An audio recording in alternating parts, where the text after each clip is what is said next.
औज़ुबिल्लाहिमिनश्शैतानिर्रजीम बिस्मिल्लाहिर्रहमानिर्रहीम अल्लाहुम्मा सल्लि अला मुहम्मदिन व अला आलि मुहम्मदिन कमा सल्लैता अला इब्राहीम व अला आलि इब्राहीम इन्नका हमीदुम मजीद अल्लाहुम्मा बारिक अला मुहम्मदिन व अला आलि मुहम्मदिन कमा बारकता अला इब्राहीम व अला आलि इब्राहीम इन्नका हमीदुम मजीद।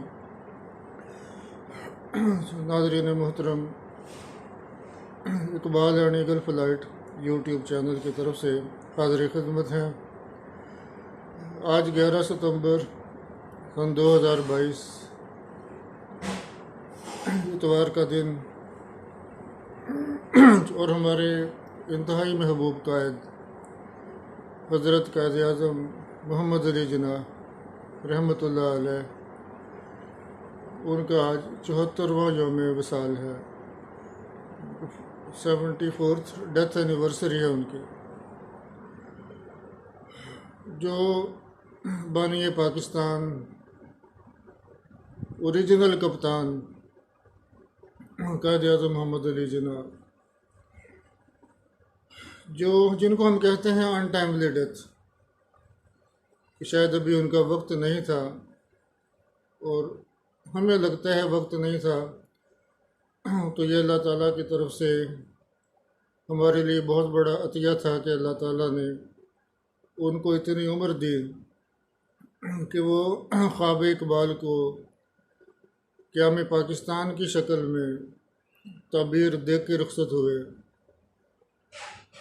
और रुखसत हुआ तो हम भी रात के खानों में बट गए, तारीख शब में वो हमें साया सहर का था। तो गोया कि हम ये कह सकते हैं कि कायद आज़म रहमतुल्लाह अलैह ने पाकिस्तान की शक्ल में हमें बहुत बड़ा तोहफ़ा दिया। इत्तेहाद, ईमान, तंजीम, जो हज़रत कायद आज़म का एक स्लोगन था, उनकी अपनी ज़िंदगी का नक्श था, वो हमें देकर गए। अब हमने कितना इत्तेहाद का मुज़ाहरा किया, कितना हमारे अंदर ईमान है, कितना हमारे अंदर यकीन है, ये हम सब जानते हैं। क्योंकि हज़रत कायद आज़म के वसाल के वफ़ात के फ़ौरी बाद हमने कायद आज़म रहमतुल्लाह अलैह की तालीमात को भुला दिया। उनका पैगाम क्या था? इत्तेहाद था, ईमान था, तंजीम थी, सच था, और वतन से मोहब्बत थी। अपनी ज़ात से भी मोहब्बत होना बुरी बात नहीं है, लेकिन ज़ात को पहले रखना और वतन की अहमियत को बाद में रखना, ये जुर्म नहीं, सिर्फ एक ऐसा गुनाह है कि जिसका शायद हमारे अंदर हिम्मत नहीं है कि इस गुनाह की जो सज़ा है वो हम भुगत सकें।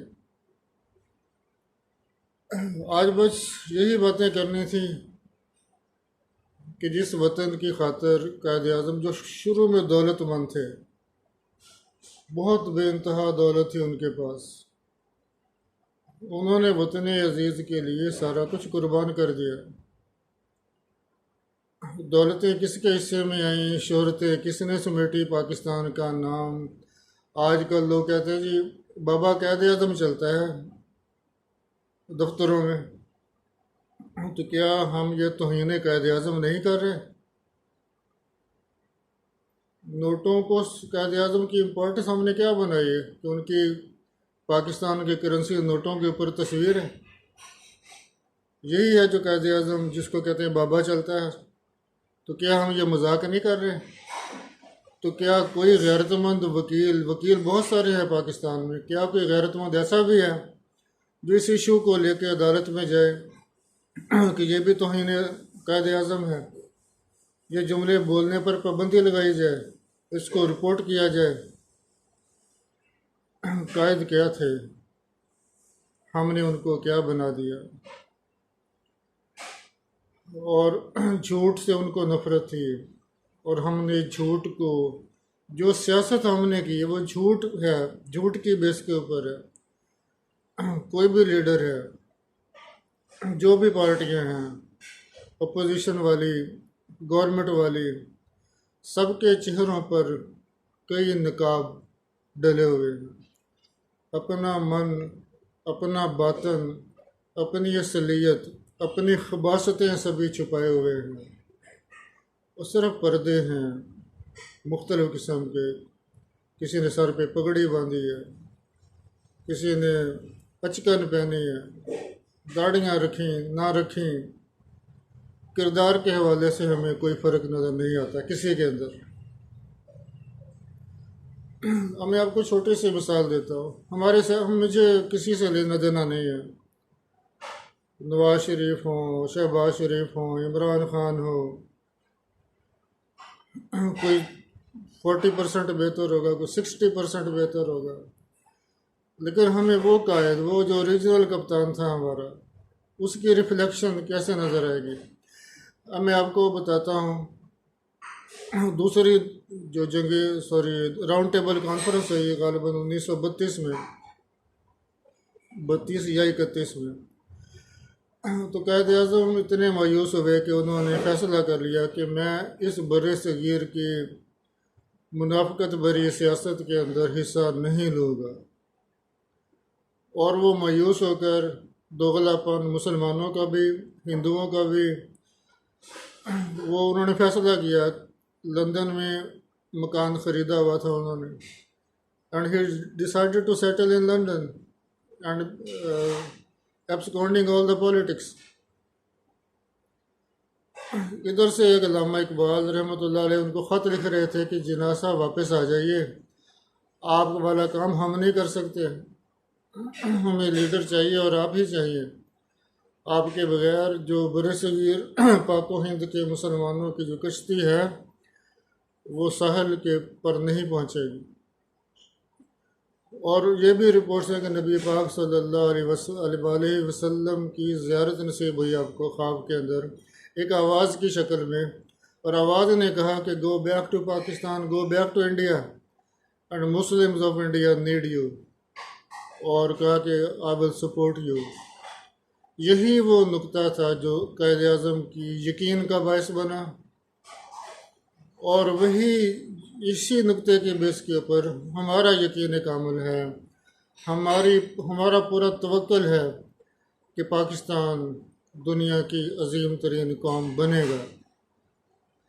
फिर उसके बाद उन्होंने फ़ातिमा जिन्ना से कहा हमें वापस जाना है। और वापस किस तरह आए? मकान किराए पे चढ़ा के नहीं आए, वो किश्तियाँ जला के उन्होंने मकान बेच दिया। लंदन का मकान बेचकर वो सब कॉन्टिनेंटल इंडिया में आए 1932 के अंदर। At the time when there was no concept of establishment of Pakistan. फिर उन्होंने जदोजहद शुरू की और ऐसी वलवला अंगेज़ की आदत, जो कॉन्सेप्ट इकबाल दे चुके थे।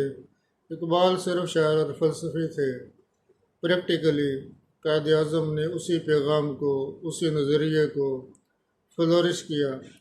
पहले तो कोशिश की कि हिंदू और मुसलमानों की आपस के अंदर कोई सेटलमेंट हो जाए, रह जाए।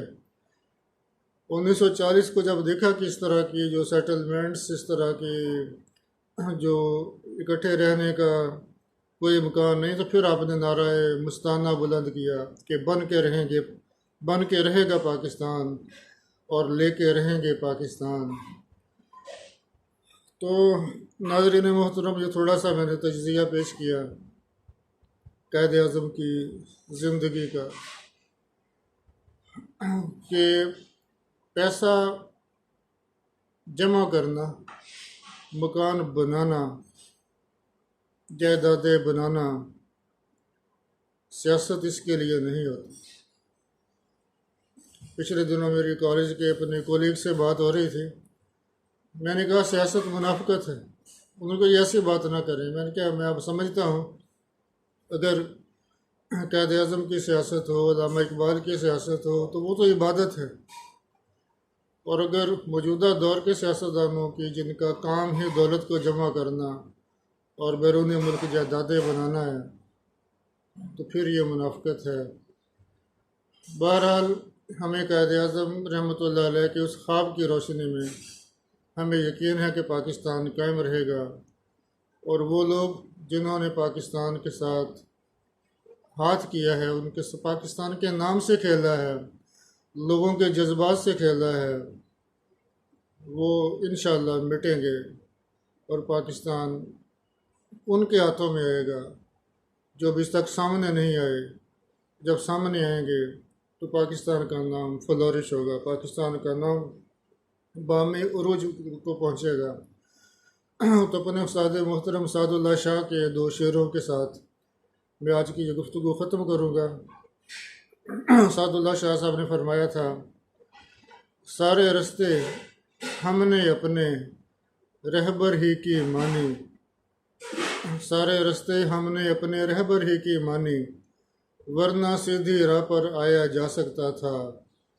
धूप में जलने वालों आओ बैठ के सोचें, इस रास्ते में पेड़ लगाया जा सकता था।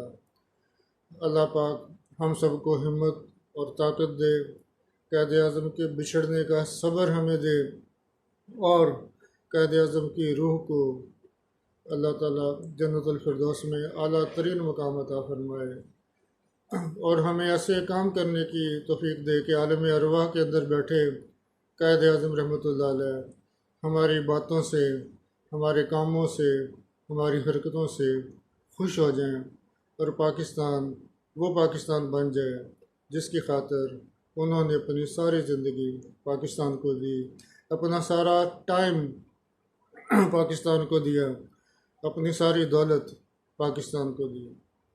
बहुत शुक्रिया जी। अस्सलाम वालेकुम।